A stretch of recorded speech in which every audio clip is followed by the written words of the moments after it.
আসসালামু আলাইকুম, ওয়েলকাম করছি রিয়াসাদ আজিম। ভিন্ন ধর্ম মতাদর্শের যারা শুনছেন সবার প্রতি আন্তরিক কৃতজ্ঞতা। অভিনব এক বাটপাড়ির খপ্পরে বাংলাদেশ ক্রিকেট বোর্ড। বিপিএল ঘিরে বাংলাদেশ ক্রিকেট বোর্ড এবং বিপিএল ঘিরে আগ্রহী ফ্র্যাঞ্চাইজিদের মধ্যে কি চলছে খোদ বাংলাদেশ ক্রিকেট বোর্ডের প্রেসিডেন্ট ফারুক আহমেদ জানেন না। বাংলাদেশ ক্রিকেট বোর্ডে বিপিএল কেন্দ্রিক সভা হয়েছে। প্রভাবশালী পরিচালক এবং বিপিএল এর যে ফ্র্যাঞ্চাইজি পেতে আগ্রহী 7 দল তাদের প্রতিনিধিরা উপস্থিত ছিলেন। নানা বিষয়ে যুক্তি আলোচনা তর্ক হয়েছে, সিদ্ধান্তহীনতা, সিদ্ধান্ত গ্রহণ অনেক কিছুই হয়েছে। কিন্তু কোনো একটা পার্টিকুলার ফ্র্যাঞ্চাইজি তারা পার্টিকুলার একটা দল পরিচালনা করার দায়িত্ব গ্রহণ করার জন্য ফেস করছেন বাংলাদেশ ক্রিকেট বোর্ডকে। বাংলাদেশ ক্রিকেট বোর্ড সেই ফ্র্যাঞ্চাইজি ওনারকে প্রতিদিন দেখছেন বা 2-3 দিন পরপরই দেখছেন যে এদের কাছেই আমরা রাজশাহীর সত্ত্ব অর্পণ করব। কিন্তু সেই সত্ত্ব যারা গ্রহণ করছেন বাংলাদেশ ক্রিকেট বোর্ডের কাছ থেকে রাজশাহী টিমের, তারা সেটা আবার অন্য আরেকজনকে পরিচালনা করার, ম্যানেজ করার অথরাইজেশন দিয়ে দিচ্ছেন। বাংলাদেশ ক্রিকেট বোর্ডে বিপিএল এর দলগুলো যেন এখন ঠিকাদারের প্রজেক্টে পরিণত হয়েছে। থাকে না যে মধ্যস্বত্বভোগী, পলিটিক্যালি অনেক পাওয়ারফুল, কোন একটা পার্টিকুলার ছোট ব্রিজ হবে, কালভার্ট হবে, সে কাজটা নিয়ে সে আরেকজন ঠিকাদারের কাছে দিয়ে দেয়। বাংলাদেশ ক্রিকেট বোর্ডের বিপিএল যেন একটা ঠিকাদারি প্রোডাক্টে পরিণত হয়েছে কিছু কিছু ফ্র্যাঞ্চাইজি মালিকের কাছে। খোদ বিসিবি প্রেসিডেন্ট জানে না, মানে কেউই জানে না। আগে ফারুক আহমেদ যে জানে না সেই প্রমাণটা আপনাদের দিয়ে একটু শুনে আসুন, তারপরে পরে আলোচনায় যাচ্ছি। রাজশাহী টিমটা যারা নিয়েছিলেন, যতদূর আমরা জানতে পেরেছি, তারা হয়তো অন্য কাউকে হ্যান্ড ওভার করতে যাচ্ছেন টিমটা। Is it true? এই ব্যাপারে আমার কোনো ইনফরমেশন নাই। প্রশ্নটা ছিল এমন যে শোনা যাচ্ছে রাজশাহীর যারা দায়িত্বে রয়েছেন তারা সেই দলের দায়িত্ব অন্য আরেকজনের কাছে হ্যান্ড ওভার করতে চান। ফারুক আহমেদ বললেন এমন কিছু শুনিনি, মানে তিনি এমন কোনো কিছু জানেন না। তিনি শুধু জানেন রাজশাহীর হয়ে তার সাথে যারা নেগোশিয়েট করছে, যারা ওই 10 লাখ 11 লাখ টাকা করে এক একটা কিস্তির টাকা, 1.5 কোটি টাকা ফ্র্যাঞ্চাইজি ফি সেটা দেওয়ার জন্য বিসিবিতে মাঝে মাঝেই আসেন। এখন পর্যন্ত 76 লাখ টাকা তারা সম্ভবত দিতে পেরেছেন। বাকি 74 লাখ টাকা কবে দিতে পারবেন সেই আলোচনাটা এখন পর্যন্ত আমরা জানি না সাকসেসফুল হবে কবে। সেই তারা ভেতরে ভেতরে এই দল পরিচালনার দায়িত্ব আরেকজনকে, আরেক গ্রুপকে, আরেক প্রতিষ্ঠানকে দিয়েছেন গত মাসের 17 তারিখে। এই রাজশাহী নিয়ে আমি যখন রিপোর্ট করি আপনারা আমাকে একদম ধুয়ে দিলেন। আমার এর আগের যে রাজশাহী কেন্দ্রিক রিপোর্টটা আমি করেছিলাম, কমেন্ট সেকশনে গিয়ে দেখবেন যে আমার একদম 14 গোষ্ঠী তুলে গালিগালাজ করেছেন। এবার আমি আপনাদেরকে দেখানোর চেষ্টা করবো ভ্যালেন্টাইন গ্রুপ, যারা হচ্ছে রাজশাহীর সত্ত্ব কেনার জন্য বিসিবির দ্বারস্থ হয়েছে, যারা টাকা পরিশোধ করতে পারে না, 3-4 দফা তাদের ডেট বাড়ানো হয়েছে। সেই গ্রুপ কি করেছে? সেই গ্রুপ যেটা করেছে সেটা হচ্ছে তারা টু হোম ইট মে কনসার্ন, মানে আমি যে অ্যাপ্লিকেশনটা পেয়েছি, অ্যাপ্লিকেশন না, এটা হচ্ছে একজনকে দিয়ে দেওয়া হয়েছে দায়িত্বটা। সেখানটায় বলা হচ্ছে the undersigned managing director of Valentine Group at Valentine Castle, road number অমুক তমুক, তারা কি করছে? তারা যেটা করছে, hereby authorizing Mr. Amin Khan, proprietor of MS Afrin enterprise, তারপর সেটা ঠিকানা, পুরো দলের দায়িত্ব অথরাইজেশন করছে মিস্টার আমিন খানের কাছে। কে? ভ্যালেন্টাইন গ্রুপের managing director. Bangladesh cricket board সেটা জানে না, এবং ভ্যালেন্টাইন গ্রুপ এখন পর্যন্ত বাংলাদেশ ক্রিকেট বোর্ডের কাছ থেকে রাজশাহী পরিচালনার দায়িত্বও পায় নাই। দায়িত্ব পেতে হলে তো তাদেরকে ফ্র্যাঞ্চাইজি ফির 1.5 কোটি টাকা দিতে হবে, সেটাই তারা দেয় নাই। অথচ তারা এই দলটার দায়িত্ব আরেক গ্রুপকে দিয়ে দিয়েছে।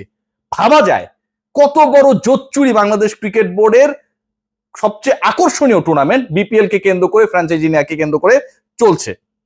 এরপর দেখেন এটা যদি সত্যি হয়, এই জিনিসটা আমাদের সবার নজরে এসেছে, এটা যদি সত্যি হয় ভয়াবহ একটা ঘটনা বাংলাদেশ ক্রিকেট বোর্ড এই মুহূর্তে ফেস করছে, তারা জানেও না।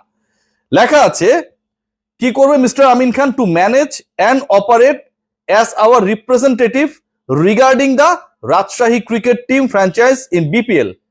কি করবে তিনি? মিস্টার আমিন খান করবেন পুরো দলকে ম্যানেজ করবেন। পুরো দল ম্যানেজ করা মানে ক্রিকেটার ম্যানেজমেন্ট থেকে শুরু করে সবকিছু ডিল করা, এবং অপারেট, পরিচালনার দায়িত্বটাও তাকে অর্পণ করে দিয়েছেন যিনি ভ্যালেন্টাইন গ্রুপের ম্যানেজিং ডিরেক্টর, যিনি এখন পর্যন্ত ফ্র্যাঞ্চাইজি ফির টাকা দিতে পারেন নাই, এবং যে কারণে রাজশাহী টিমটা এখনো তার হয় নাই। হবার আগেই এ মাসে তো তার মোটামুটি এভাবে কাপাকাপি শুরু হয়েছে টাকা দেয়া নিয়ে, সেটা গত মাসের মাঝামাঝিতে। এবার আপনাদেরকে সিগনেচারটা আপনারা যদি দেখেন, সেটা হচ্ছে মিস্টার শফিক রহমান 17/9/2024, মানে সেপ্টেম্বরের 17 তারিখেই তিনি এই কাজটা করে ফেলেছেন। কি ভয়াবহ, বিতর্কিত, অগ্রহণযোগ্য কর্মকাণ্ড। বাংলাদেশ ক্রিকেট বোর্ডের একটা ফ্র্যাঞ্চাইজিকে কেন্দ্র করে ঠিকাদারি ব্যবসায় নেমেছে একটা গ্রুপ। এটা যদি সত্যি হয়, এই ঘটনা বাংলাদেশের ক্রিকেট বোর্ডের সবচেয়ে অ্যাট্রাকটিভ প্রোডাক্ট বিপিএল কে কেন্দ্র করে সকল প্ল্যানিং, বিপিএল কে কেন্দ্র করে সব ধরনের দূরদর্শিতা, আলোচনা, স্বপ্ন, পরিকল্পনা, যেভাবেই বলি না কেন, সবকিছুকে নাড়িয়ে দেয় ভাই, বিটটাকেই নাড়িয়ে দেয়। 7 দল নিয়ে বিপিএল হবে, 95% কনফার্ম।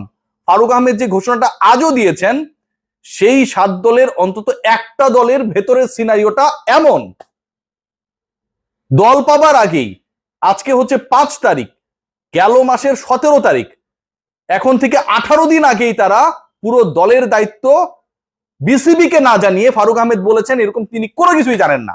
অফিসিয়াল প্রেস কনফারেন্সে আজকের মিটিং শেষে তিনি বলেছেন তিনি কিছুই জানেন না। আর একটা গ্রুপকে, একটা কোম্পানিকে, আফরিন এন্টারপ্রাইজ, আমিন খান, তাদেরকে দিয়ে দেওয়া হয়েছে। রাজশাহী নিয়ে কি চলছে ভাবতে পারেন আপনারা? রাজশাহী ভুলে যান। এই রে রাজশাহীর মানুষরা আমাকে গালিগালাজ করলেন, যারা এখানটায় এই ভ্যালেন্টাইন গ্রুপ রাজশাহীর মালিকানা নিয়ে লাফালাফি করছে, এরা কি রাজশাহীকে ভালোবেসে এটা করছে? মানুষ জমিয়ে রাখে না, এখন স্বর্ণের দাম বাড়ছে, বাসা বাড়িতে সবার আলোচনা যে এই টাকাগুলো যেগুলো ছিল বাসায় আমাদের, এগুলো অমুকখানে খরচ না করলে যদি কয়েক ভরি স্বর্ণ কিনতাম তাহলে বেশ ভালো লাভ হইতো। এক ধাপ উপরে ভ্যালেন্টাইন গ্রুপ স্বর্ণ কেনা বা এই টাইপের চিন্তা না করে, ডলার কেনার চিন্তা না করে, তারা বিপিএল এর দল কেনার পরিকল্পনা করে ফেলেছে।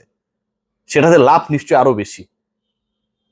আন্ডারহ্যান্ড ডিলিং কি হলো মিস্টার আমিন খানের সাথে, যে তিনি ম্যানেজ এন্ড অপারেশন সকল দায়িত্ব পালন করবেন, আমি মানলাম, কিন্তু বাংলাদেশ ক্রিকেট বোর্ড তার কিছুই জানে না।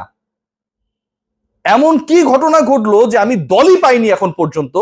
আমাকে একটা গাড়ি কিনতে হলে তো পেমেন্ট করতে হবে ভাই, সেই গাড়ি কেনার আমি পেমেন্ট করিনি, সেই বিপিএল এর ফ্র্যাঞ্চাইজি পাবার ফ্র্যাঞ্চাইজি ফি আমি দেই নাই, অথচ এই আমি পুরো গাড়িটাকেই বিক্রি করে দিয়েছি, যেটার অস্তিত্বই নাই। যেই দলটা এখন পর্যন্ত ভ্যালেন্টাইন গ্রুপ পায় নাই, সেই দলটাকেই তারা আরেকজনের কাছে ম্যানেজ করার এবং অপারেশন করার দায়িত্ব দিয়ে দিয়েছে। এটা যদি সত্যি হয়, আবারও বলছি, এর থেকে ভয়ঙ্কর কোনো কিছু হতে পারে না। বাংলাদেশ ক্রিকেট বোর্ড কিছুই জানে না। বাংলাদেশ ক্রিকেট বোর্ড এখন পর্যন্ত 7 ফ্র্যাঞ্চাইজির মালিকানা 100% অ্যানাউন্স করে কাউকে দেয় নাই, অথচ সেই ক্রিকেট বোর্ডের সত্ত্ব বিপিএল এর একটা দল অলরেডি হাত বদল হয়ে গেছে। বিসিবি তাহলে কি বিশাল কোনো ঠিকাদারি প্রতিষ্ঠান? আর বিপিএল এর দলগুলো কি ঠিকাদারি প্রজেক্ট? যখন যার যেভাবে ইচ্ছা তারা ডিল করবে, যখন যার যেভাবে ইচ্ছা 2 টাকা, 5 টাকা, 8 টাকা, 7 লাখ, 9 লাখ, 11 লাখ টাকা দিয়ে তারা তাদের লাইফ লাইন বাঁচিয়ে রাখবে। ক্রিকেট বোর্ড তাদেরকে ডেট দিতেই যাবে, সেই তারাই আবার এখন থেকে 18 দিন আগে তাদের লেটার হেডে সেই দলের মালিকানা দায়িত্ব আরেক গ্রুপকে দিয়ে রাখে। ভয়ঙ্কর, ভয়ঙ্কর, আমার কাছে মনে হয় অস্বস্তিকর ব্যাপার, বিব্রতকর ব্যাপার, what actually happening right now regarding the BPL. আবারও বলছি, এটা যদি সত্যি হয়, এটা ভয়ঙ্কর একটা ব্যাপার। বাংলাদেশ ক্রিকেট বোর্ডকে ডিসিশন নিতে হবে রিগার্ডিং বিপিএল। সবাই ভালো থাকবেন।